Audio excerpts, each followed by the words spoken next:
Welcome back to the Marketing Tools Automation channel. Are you feeling tired of your videos getting barely any views? Frustrated because you've put so much effort into creating high-quality content, yet the results just don't measure up? Don't worry. Chances are you've simply forgotten one crucial step: seeding your video. Now, let's explore the interface of the MKT software together.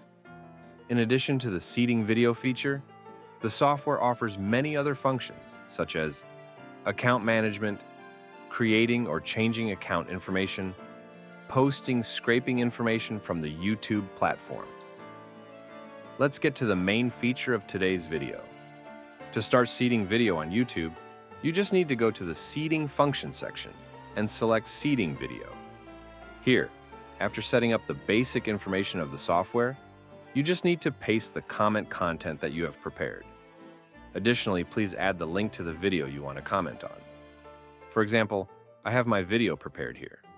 The final step is to select the accounts that will run the feature and click the Start button for the software to automatically run according to the settings you have made. If you want me to run any other features or have any questions about the software, please leave a comment below.